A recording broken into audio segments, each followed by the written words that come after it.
Dear students, आज वापस alcohol phenol ether की नई टेस्ट सीरीज में नई सीरीज के अंदर हम वापस एक नया टॉपिक स्टार्ट कर रहे हैं, जिसमें हम IUPAC नाम देख लेते हैं आज कुछ जो प्रीवियस ईयर एग्जाम्स में पूछे गए हैं। देखो, प्रीवियस ईयर एग्जाम में कौन कौन से IUPAC नाम पूछे गए थे, उनमें से सबसे पहला है मेथिल एन प्रोपिल ईथर। ये सबसे ज़्यादा पूछा गया है, तो इसको हम बनाए पहले। तो मेथिल एन प्रोपिल और ईथर, तो ईथर बनाने के लिए हमें O लगाना पड़ेगा और ऑक्सीजन लगाने के बाद में एन प्रोपिल का मतलब है CH2 CH2 CH3।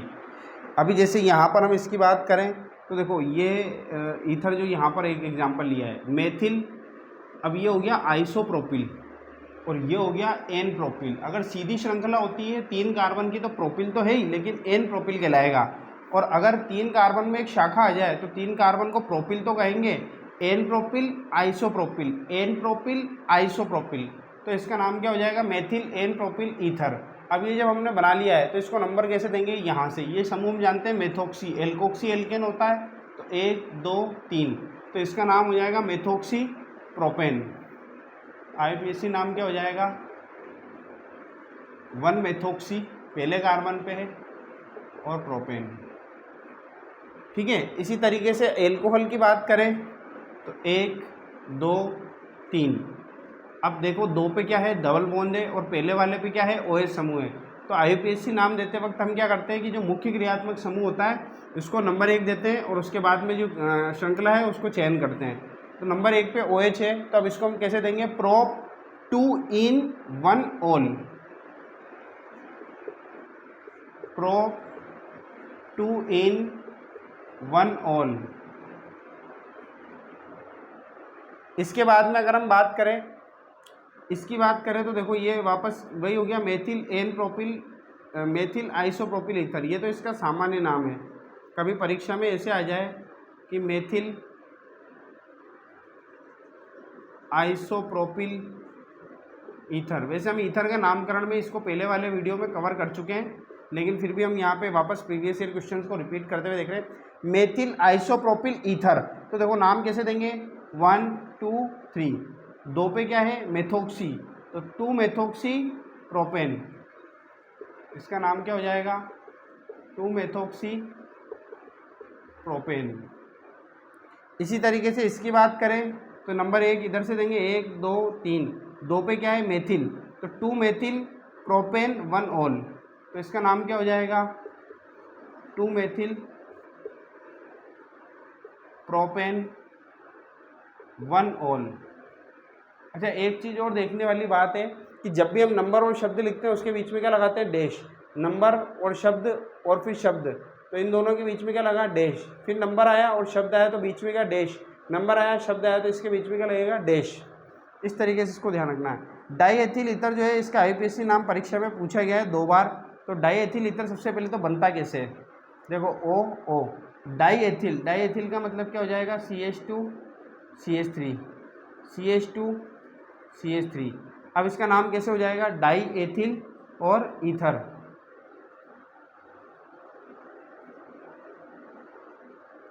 डाईएथिल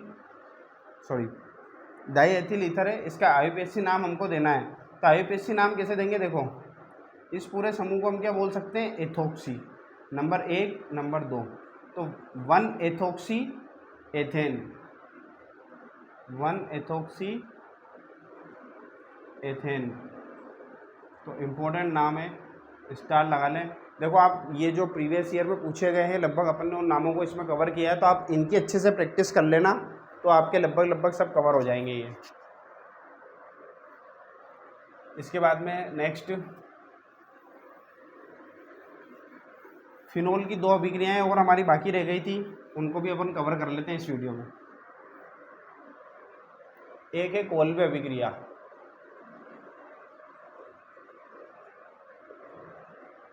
ये परीक्षा में पूछी गई थी, प्रश्न इस तरीके से आया था कि फिनोल जो है इसकी अभिक्रिया NaOH से कराएं और सेकंड CO2H+ के साथ करवाएं, तो क्या क्या होगा? देखो NaOH से करवाएंगे तो सबसे पहले बनेगा इसका लवण, जिसको हम बोलते हैं O, ये Na इधर जुड़ जाएगा, जल बाहर निकल जाएगा, इसको बोलते हैं सोडियम फिनॉक्साइड। सोडियम और इस पूरे को बोलेंगे फिनॉक्साइड। ये क्या है? Phenol, sodium phenoxide. अब सोडियम फिनॉक्साइड में CO2 और H+ की अगर अपन बात करें सेकंड राउंड में, तो यहाँ पर ऑर्थो स्थिति पे क्या जुड़ जाएगा? COH समूह जुड़ जाएगा, और जल क्या हो जाएगा? H+ के कारण फिनोल बन जाएगा। तो यहाँ पर ये बन जाएगा COH। इसको बोलते हैं सैलिसिलिक अम्ल, सैलिसिलिक अम्ल। तो अभिक्रिया को आप 2-3 बार प्रैक्टिस करके देखना। परीक्षा में क्या होता है, इस तरीके से लिख के क्वेश्चन मार्क लगा देते हैं। तो हमें बताया कि सैलिसिलिक अम्ल बनाना है, ऑर्थो स्थिति पे क्या जोड़ना है? COH समूह जोड़ना है, तो सैलिसिलिक अम्ल बनेगा। एक नेक्स्ट अभिक्रिया और इम्पोर्टेंट है राइमर टीमान अभिक्रिया। राइमर टीमान अभिक्रिया। अब परीक्षा में प्रश्न राइमर टीमान के नाम से भी आ सकता है, या ऐसे आ जाए कि फिनोल से सैलिसल्डिहाइड बनाओ, फिनोल से सैलिसल्डिहाइड बनाओ। तो देखो क्या बन जाएगा, ये फिनोल ले लेंगे और फिनोल से CH3 और KOH इस तरीके से दिया जाएगा। तो यहाँ पे हमें इसको देख करके यहाँ क्वेश्चन मार्क है, तो हमें डायरेक्ट पहचानना है कि फिनोल से हमें क्या बनाना है, इसमें CHO समूह को यहाँ पर जोड़ना है, यहाँ OH लगाना है। इसको बोलते हैं सैलिसल्डिहाइड। ऑर्थो स्थिति पे अगर CHO बने तो सैलिसल्डिहाइड, और ऑर्थो स्थिति में COH बने तो सैलिसिलिक अम्ल। तो सैलिसल्डिहाइड ये हमको ध्यान रखना है। तो इस तरीके से देकर के अगर यहाँ क्वेश्चन मार्क लगे तो आप 2-3 बार इसकी प्रैक्टिस करना, फिनोल, और यहाँ पे क्या बन जाएगा? सैलिसल्डिहाइड। अब एक इम्पोर्टेंट टॉपिक और हम देखते हैं कि फिनोल में से अगर H+ आयन निकाल दें तो इसकी अम्लीय व्यवहार कैसा होता है। ठीक है, तो ये दोनों रिएक्शन आपको ध्यान रखनी है फिनोल की। यहाँ पर देकर के क्वेश्चन मार्क लगा दें तो भी ध्यान रखना है सैलिसिलिक अम्ल बनेगा। और राइमर टीमान अभिक्रिया दे या फिनोल से सैलिसल्डिहाइड कैसे बनाओगे, बात एक ही है। तो इस तरीके से दिखाई दे तो आपको बनाना है क्या? सैलिसल्डिहाइड।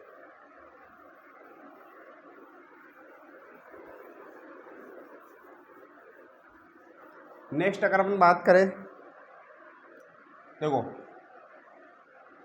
जो फिनोल है इसमें से अगर हम H+ आयन को बाहर निकाल दें तो क्या बनता है?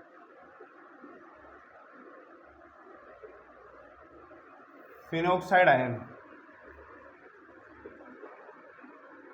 जो बनेगा वो क्या बनेगा? Phenoxide ion. ठीक है, फिनोल में से अगर H+ निकाल दें तो जो बनेगा वो बनेगा क्या? फिनॉक्साइड आयन बनेगा। अब फिनॉक्साइड आयन की अगर हम बात करें तो फिनॉक्साइड आयन की अनुनादी संरचना आ सकती है, तो इसको हम देखते हैं। और ये अनुनाद के द्वारा स्थायी हो जाता है, इस वजह से जल्दी से H+ देता है, जल्दी से H+ देता है कि मेरा H+ निकल जाए तो मैं फिनॉक्साइड बन जाऊं और अनुनाद से स्थायी हो जाऊं। तो फिनॉक्साइड आयन की हम क्या पढ़ते हैं? अनुनादी संरचना। क्या पढ़ेंगे? अनुनादी संरचना। देखो अनुनादी संरचना बनाने के लिए हमारा कॉन्सेप्ट बिल्कुल फिक्स है। 5 डब्बे बनाओ, बनाते जाओ।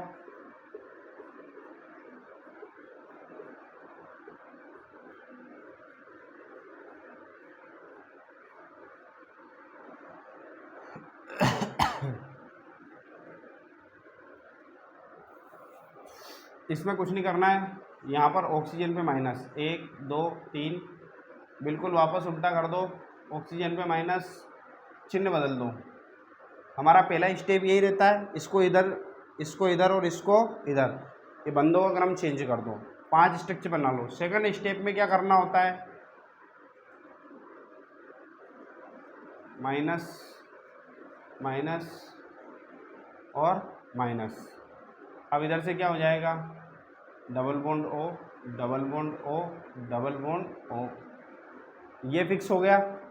अब बाकी के बंदों को छेड़ना ही नहीं है, ऐसा का ऐसे ही रखो। इन दोनों को छोड़ के इधर लगा दो, इन दोनों को छोड़ के इधर लगा दो। बस। तो ये हमारी क्या बन जाएगी, फिनोक्साइड आयन की अनुनादी संरचना। और अनुनाद के द्वारा स्थायी होने के कारण ये आसानी से क्या देता है, H+। तो एक प्रश्न हमारा बनता भी है, इसको हटा देते हैं। आप वीडियो पॉज कर के नोट्स बना लिया करो। नेक्स्ट अपना है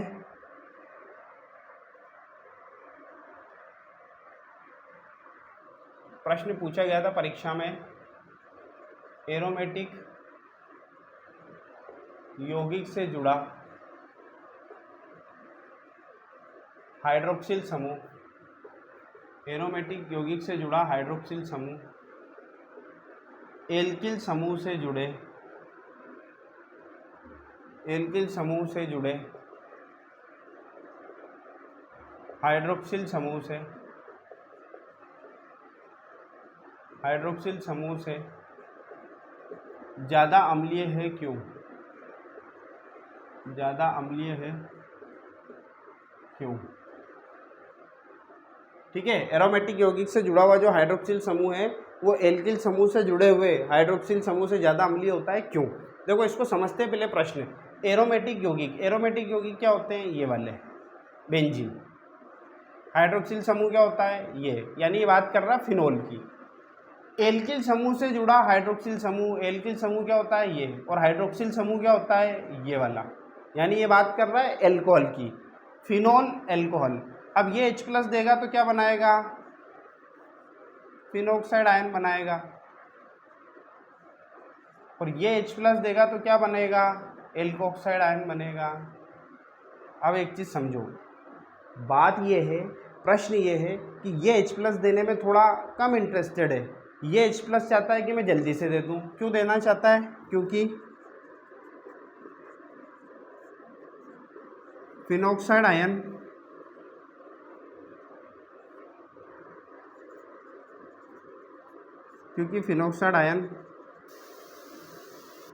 अनुनाद द्वारा स्थायी है। अभी हमने इसकी अनुनादी संरचनाएं भी देखी थी। फिनोक्साइड आयन अनुनाद द्वारा स्थायी होता है, इसलिए H+ शीघ्रता से देता है, H+ शीघ्रता से देता है। और इसमें देखो आप, एल्कोक्साइड आयन है ना, तो एल्कोक्साइड आयन के लिए अपन क्या लिख सकते हैं, देखो फिनोक्साइड आयन अनुनाद द्वारा स्थायी है, इसलिए H+ शीघ्रता से देता है। यहाँ पे अनुनाद नहीं होता, अनुनाद नहीं होता है, इसलिए कम अम्लीय होता है। H+ देने में ज़्यादा इंटरेस्ट नहीं, जितना H+ देगा उतना ज़्यादा अम्लीय होगा, इसलिए कम अम्लीय होता है। ठीक है, तो ये प्रश्न भी हमने पढ़ लिया। फिनोक्साइड आयन के अनुनादी संरचना में देख ली। एक शॉर्ट सा वीडियो था जिसमें हमने 2-5 कुछ महत्वपूर्ण प्रश्नों को कवर किया है, और बहुत जल्दी ऐसे ही छोटे छोटे पार्ट्स में कवर करते हुए हम इस चैप्टर को पूरा कवर कर लेंगे। तो नेक्स्ट वीडियो में मिलते हैं जल्दी से।